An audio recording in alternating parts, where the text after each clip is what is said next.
বিসমিল্লাহির রহমানির রহিম। আসসালামু আলাইকুম ওরহমতুল্লাহি ওয়াবারাকাতুহু। দয়া করে দিনের জন্য সবটুকু শুনুন এবং নিজেরা আমল করুন, অন্যকে উৎসাহিত করুন। আলহামদুলিল্লাহ, আজকের ভিডিওতে আমরা মাওলানা সাদ সাহেবের কিছু মূল্যবান বাণী ও উপদেশ শুনব, যা আমাদের ঈমানকে দৃঢ় করবে এবং দিনের পথে চলতে সাহায্য করবে। সাদ সাহেবের কিছু অমূল্য বাণী ও উপদেশ। তিনি সারা জীবন তাবলিগ ও দাওয়াতের জন্য পরিশ্রম করেছেন, যাতে উম্মতের হৃদয়ে আল্লাহ ও তার রাসূল সাল্লাল্লাহু আলাইহি সাল্লাম এর ভালোবাসা জাগ্রত হয়। অংশ ১, দাওয়াত ও তাবলিগের গুরুত্ব।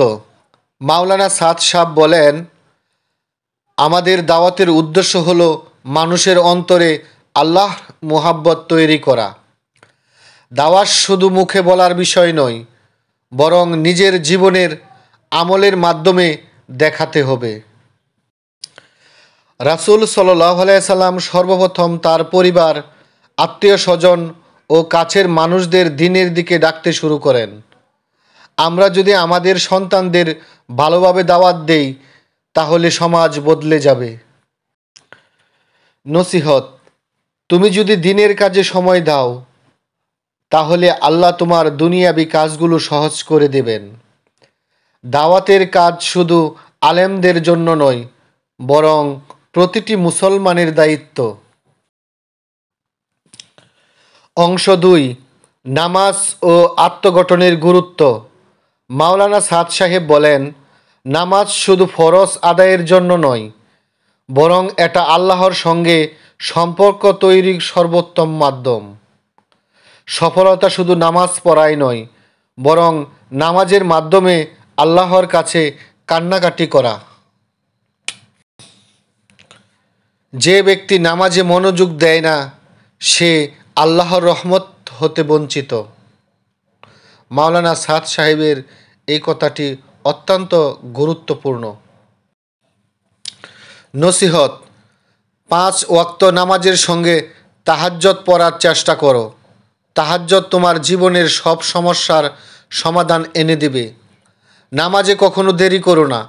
রাসূল সাল্লাল্লাহু আলাইহি সাল্লাম বলেছেন, নামাজকে তার সময়ের মধ্যে আদায় করাই হলো সর্বোত্তম আমল। অবশ্যই আমরা সঠিক সময় এবং ঠিক টাইমে নামাজ আদায় করব। আমিন। অংশ ৩, সফলতার আসল সংজ্ঞা। মাওলানা সাদ সাহেব বলেন, সফলতা শুধু টাকার মধ্যে নয়, বরং আল্লাহর সন্তুষ্টিতে। যদি তুমি আল্লাহর জন্য দাওয়াত দাও, তাহলে আল্লাহ তোমার দুনিয়া ও আখেরাত উভয় সুন্দর করে দেবেন। আমরা যদি আমাদের ঈমানকে মজবুত করতে পারি, তাহলে আল্লাহ দুনিয়ার সব দরজা খুলে দেবেন। সুবহানাল্লাহ। আল্লাহ আমাদের এইরকম ঈমান করার তৌফিক দান করুন। আমিন। নসিহত: অর্থ, সম্পদ, বাড়ি গাড়ি এগুলো সফলতার মানদণ্ড নয়, বরং আল্লাহর কাছে গ্রহণযোগ্য হওয়াই হলো সফলতা। জীবনকে দুনিয়ার লোভ থেকে মুক্ত রেখে শুধু আল্লাহর সন্তুষ্টির জন্য ব্যয় করো। কত সুন্দর নসিহত!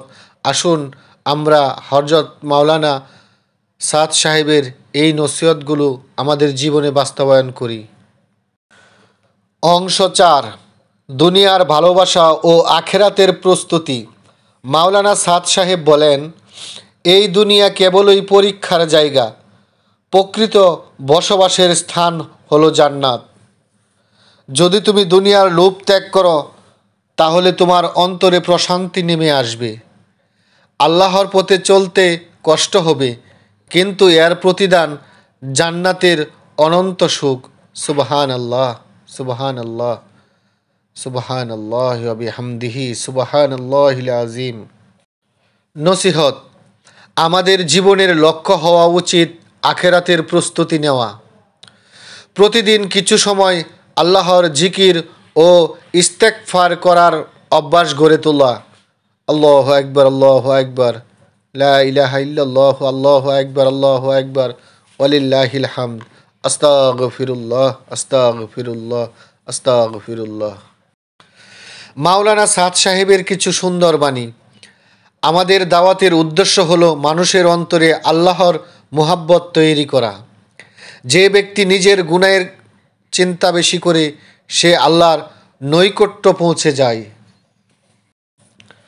আমরা যদি অন্যকে ইসলামের পথে আনার জন্য পরিশ্রম করি তাহলে আল্লাহ আমাদের আমলও কবুল করে নেবেন। সুবহানাল্লাহ। ইসলাম শুধু ব্যক্তিগত ইবাদতের ধর্ম নয়, বরং একে ছড়িয়ে দেওয়ার জন্য কাজ করতে হবে।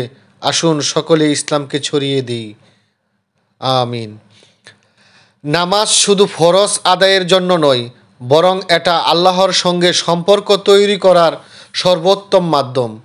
দাওয়াতের আসল লক্ষ্য হলো মানুষের অন্তর থেকে দুনিয়ার মোহাব্বত দূর করা এবং তাদের পরকালের জন্য প্রস্তুতি করা।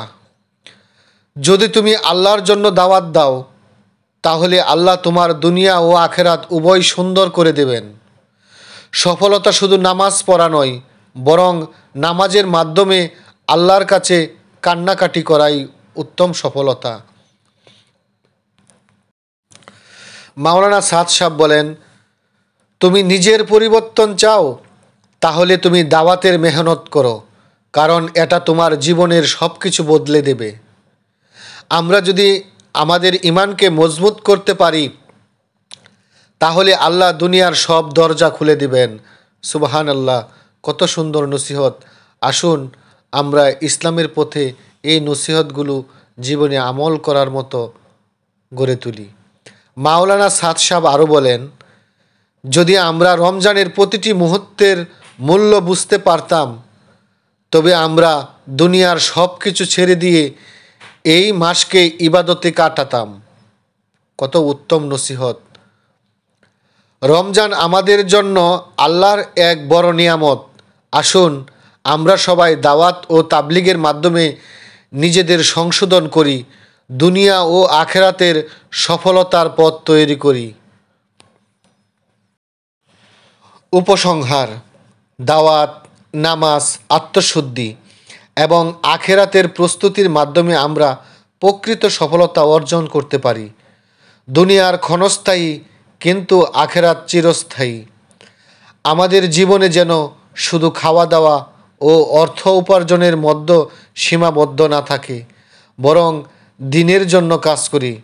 আসুন সকলেই হযরতজি মাওলানা সাদ সাহেবের এই অমূল্য নসিহতগুলো আমাদের জীবনে কাজে লাগিয়ে আমল করে মহান আল্লাহ পাকের নৈকট্য হাসিল করি। এই গুরুত্বপূর্ণ বাণীগুলি হযরত মাওলানা সাদ কান্দলবির বিভিন্ন বক্তব্য থেকে সংগৃহীত করা হয়েছে। সকলে ভালো থাকুন। আমার চ্যানেলটি সাবস্ক্রাইব করে আপনাদের পাশে রাখুন, দিনের কাজ করতে সহায়তা করুন। আল্লাহ হাফেজ। আসসালামু আলাইকুম ওয়া রাহমাতুল্লাহি ওয়া বারাকাতুহু।